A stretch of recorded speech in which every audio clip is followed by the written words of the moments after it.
So, what do you think of dIGIHIRO? I think dIGIHIRO's come along well. I think we need to get in there well before anyone else comes up with an idea. I don't think that's likely to happen. But we're making strong strides. I think it's something different. It's great having a bunch of normal people together that have got some talents and gifts all together at once to work together to make something. It's the joys of indie filmmaking at this level, like just doing it guerrilla style, and you hope for the best. You expect the worst, but you hope for the best. Yeah, exactly. And then any really important bites that aren't quite as you want it, then you'd obviously just see what you can salvage, see what you can change, and then go from there. Yeah, definitely. But no, I mean, in the days that we were there, we made damn sure we utilised the time the best that we could. Yeah. Even the days shooting the interrogation scenes, they were great. I mean, we had to do it a few times, but it's at the end of the day you got to find a rhythm. And, the beautiful thing about that was that Sub was fantastic. Him and his family were fantastic. We had to live the life, and I was saying about one was ambition, one was satisfaction. So we had those two songs, and then the idea was that we were going to do an album based on other emotions, not just to live in a life, which was like a story for life, because to live the life. So we said, what are the other emotions? So I came up with some ideas. If you had life, money, hate, trust, love, faith, addiction, pain, wisdom, and death. Story of life for most people, involvement. Anyway, but really at the time it was kind of, we wanted it to say, if we were going to live comfortably and we're going to enjoy our life, we love creating music, and the whole process of making Authentic Stars was just fun.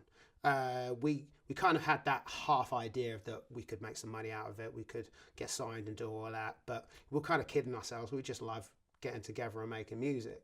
So so the idea with doing this To Live the Life thing was going to be, we're going to get some grant somewhere. Someone's going to pay us loads of money just to make loads of cool, creative ideas with music that will experiment it to the next level. But the world don't work that way. So so we built a plan to say, we're going to get a grant to make this new album, blah, blah, blah. That was never going to happen. We tried it, but if you ever really want to do something creative, you have to do it yourself. Am I okay? Do I look good? Anything in my taste? Whoa, okay. I was just trying to tilt it down a little bit. And it goes crazy, doesn't it? Stabilizer. Doesn't seem to want to. Oh. There you go. Oh no, it's just focusing on your crotch a little bit. I didn't realise it was that kind of show, Terry. Yeah. Oh, I did. You should laugh at your own jokes, man. Hey, listen, I had 2 drinks, I was done. Was that your song? What do you really want to do now? I want to do it all, man. I'm Asian, more than one job. So what I've been doing outside of this since is I've been trying to build the acting show reel. So I've produced, written, starred in and directed a short called Third Degree, which should be done by the beginning of 2018. I'm currently the short that Marissa mentioned earlier.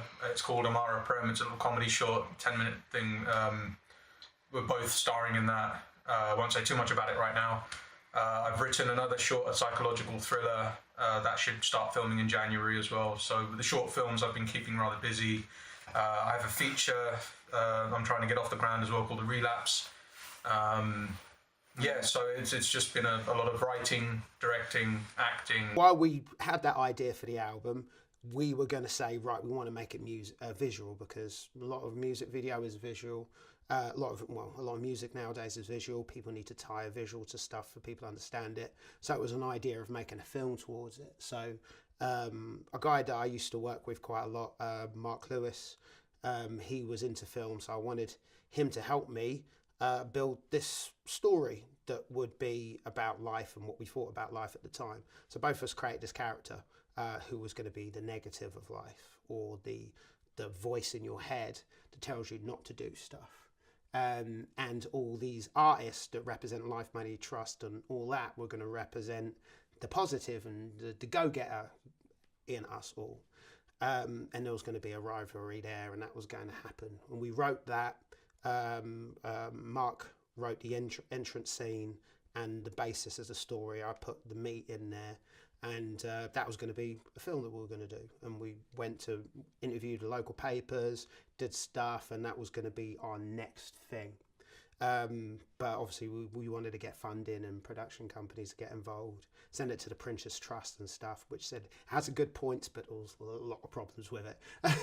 That's basically what they said. So it was the first attempt at a feature-length film. So that kind of fell where we thought we were going to come back, but we might do it again, come back stronger, bigger and better later down the line. In the meantime, To Tell of the Life went on to be one of our most successful and universally liked songs, especially To Live, the Red Side. So that went on to being a couple of short films, a couple of feature things as a soundtrack.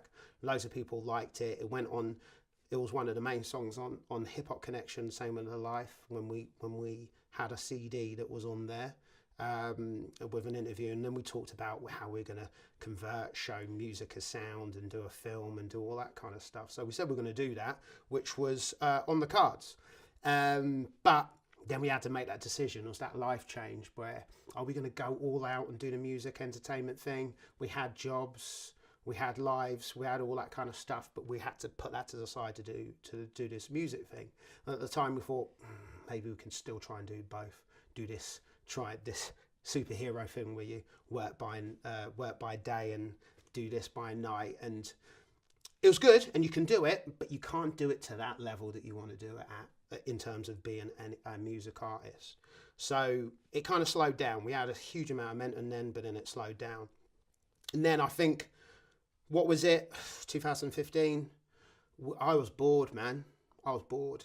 I was doing little bits of projects here. I quit being a rapper because I got angry with being an artist and music and all that kind of stuff. And I just got disengaged with it all. You know, all the fake rivalry, all the fake meaningless music, and I just got fed up with it. But I love the creating. It was like my therapy to keep me sane. So I said to Sub, I said to Carl, I said to Andy, all the main producers I work with, like Trauma and all them, I said, I want to do music again. I want to do something. What are we going to do? And then a lot of them are in the same position. Carl's already doing it anyway. Leon obviously was. I've known him for as long as all the other guys as well.